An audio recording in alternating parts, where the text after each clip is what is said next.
Most people expect some depreciation when they buy a car. What they don't expect is how quickly some models lose value, and how that can cost you thousands. Today we are breaking down 12 cars that consistently show up in resale data earlier than expected. Stick around till the end, because number 5 is one of those cars that looks like a smart buy on paper, but the long-term picture tells a very different story. Let's get into it. Number 12. Chevrolet Camaro. The Chevrolet Camaro doesn't need much introduction.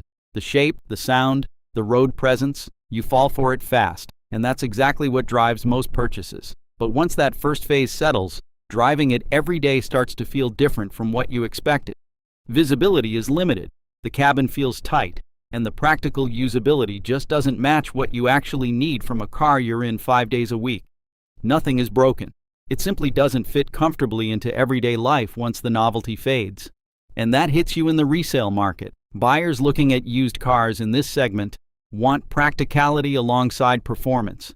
And that's where the Camaro loses ground. You lose value faster compared to more balanced options in the same category. Most owners enjoy it at first, but as daily use becomes the real test, many start stepping away earlier than expected. Number 11. Chrysler 300. There is a certain type of buyer who wants comfort, presence, and a traditional full-size feel. And that is exactly where the Chrysler 300 fits in. From the outside, it feels bold and substantial. Inside, it offers a relaxed driving experience that is familiar and easy to settle into. That combination is what attracts you in the beginning. It delivers exactly what it promises. But sedans have been steadily losing ground to SUVs for years, and that shift directly affects what your Chrysler 300 is worth when you decide to sell. The driving experience stays comfortable, but it doesn't stand out in a segment that keeps moving forward with newer layouts and more modern designs. Buyers in the used market compare it with newer alternatives that feel more updated and flexible, and your resale interest weakens because of it. Your ownership experience stays stable, but the value you get back at the end is weaker than most buyers expect going in. Number 10. Ford Explorer. Almost everyone recognizes the Ford Explorer on the road. That visibility is also what shapes what happens to your resale value. When a model sells in large numbers, a large portion of those vehicles return to the market around the same time, and you end up competing against hundreds of nearly identical listings when you try to sell yours. Fleet and rental usage pushes even more volume into circulation on top of that. In everyday driving, the Explorer does its job well. Practical, spacious, works naturally for family use. But when you go to sell, you're not just competing on condition. You're competing against a flood of similar units, all listed at the same time. That's what drives your value down faster than the vehicle's actual quality would suggest. Strong demand on the way in, heavy competition on the way out. The next one is a different problem entirely. This one comes from what you feel every time you drive it. Number 9. Jeep Compass. The Jeep Compass has a familiar design, a recognizable badge, and a feature set that looks complete for everyday use. That early appeal plays a big role in why you probably considered it. But put real miles on it and specific things start standing out. The transmission is the main one.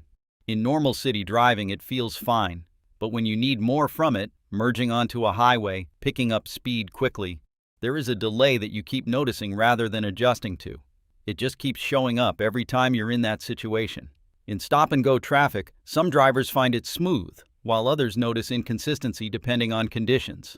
Infotainment responsiveness starts coming up too, along with interior wear appearing earlier than it should. None of it breaks the car, but if you own one, these small things tend to build up rather than go away. And that buildup is why these come back into dealerships earlier than similar SUVs in the class. Number 8. Nissan Murano. Comfort is often the first reason you choose the Nissan Murano. The ride is smooth, the cabin is relaxed, and daily driving doesn't demand much effort. For long commutes and highway travel, it's a genuinely easygoing experience.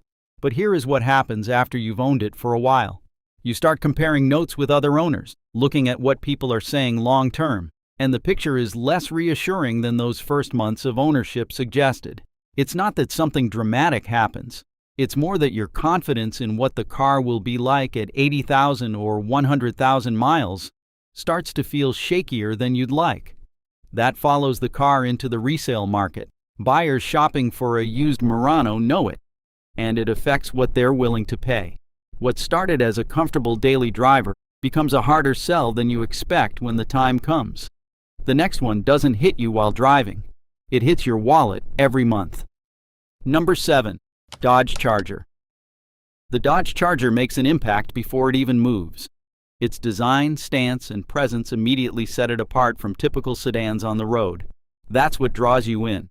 And in the beginning, it delivers exactly what you signed up for: power, response, and a driving feel that stands out in everyday traffic. But real ownership brings costs that weren't part of the early excitement. Fuel consumption runs higher than average for the category, and insurance sits noticeably above what you'd pay on a more practical sedan. These aren't surprises exactly, but the actual numbers hit differently once you're paying them every single month. The practical side of daily use also starts mattering more the longer you own it. It's still a strong car, but the trade-offs you were happy to accept early on feel heavier once the running costs are part of every week. That's where many owners start looking for alternatives before they originally planned to. Number 6. BMW X5. The BMW X5 feels complete the moment you sit inside it. The cabin, the drive, the refinement, everything is well put together from day one. But here's what happens once the warranty runs out. The maintenance costs stop being invisible and start coming directly out of your pocket, and they run higher than what you'd pay on most competing luxury SUVs. Service visits that were covered before are now real numbers on a bill, and you start running the calculation differently once that's the case. Even when your X5 is driving perfectly, that financial side starts changing how you think about keeping it versus moving on. Used market buyers know exactly what ownership costs look like on these past warranty, and that knowledge makes them more selective at your price point. The driving experience stays strong, but the cost reality shapes how long most people actually hold on to one. Number 5. Audi Q5. The Audi Q5 comes in with a strong first impression. It feels refined, premium, built for easy everyday use. That's exactly what makes it one of the most common choices in its segment. But as you put more miles on it, things start showing up that weren't there in year one. Repair costs and electrical issues come up more often than they do on some direct competitors. Not constantly, but regularly enough that you start expecting it rather than being surprised by it. It's not about one specific thing going wrong. It's about how often smaller things come up and what that turns into after a few years of ownership compared to alternatives you could have bought at the same price. And you see it in how early these come back into dealerships.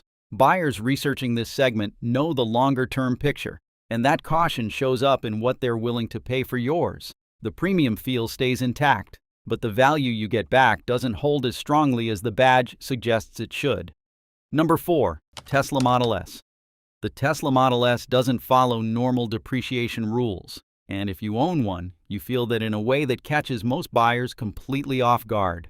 Your resale value is affected just as much by software updates and new model announcements as it is by the physical condition of your car. When Tesla drops the price on a new Model S, your used one loses ground the same day, regardless of how well you maintained it or how low your mileage is. On the road, it still performs strongly. Acceleration is quick, city driving is smooth and effortless. But as newer versions come out with updated features and revised pricing, your older model starts feeling less current in a way that's completely outside your control. You can't maintain your way out of it. You can't service your way out of it. The product simply moves faster around you than any traditional manufacturer does. So even when your driving experience stays strong, your resale window closes earlier than most people expected when they bought one. Number 3. Infiniti Q X80. The Infiniti Q X80 immediately feels big and premium. Strong road presence, traditional luxury SUV character. It stands out easily. But here's what happens when you actually own one for a few years and then try to sell it. The depreciation hits harder than most buyers expected at purchase. These lose value at a rate noticeably higher than several key competitors in the same category, which means you get back significantly less than you anticipated when you go to trade or sell. Fuel consumption and running costs also become more noticeable the longer you keep it. Not hidden costs, but the total over a full ownership period is higher than the initial price and premium feel suggest. And when you list it, Buyers at this price point have other options with stronger long-term records, and that affects what they're willing to pay for yours. Number 2. Jaguar F-Pace. The Jaguar F-Pace stands out instantly. Sporty, premium, genuinely different from most SUVs in its segment. That first impression is a big reason you end up considering it seriously. After a while, the first year or two, the picture shifts. It doesn't sit as strong as key rivals when buyers start researching long-term dependability. And that's not just an abstract concern. It directly affects what people are willing to pay when you go to sell yours. Used market buyers know where the F-Pace lands in those comparisons, and that awareness reduces what your car is worth. Maintenance costs run higher than average for this category, and you feel that more the further you get from initial coverage. The driving experience stays strong throughout, but the cost of keeping it on the road changes the ownership calculation for most people before they originally plan to move on. Number 1. Range Rover. The Range Rover sits at the top of luxury SUV appeal. The presence, the interior, the status. At the time of purchase, it feels like one of the most complete luxury experiences you can buy. But here's the reality once you're actually living with it.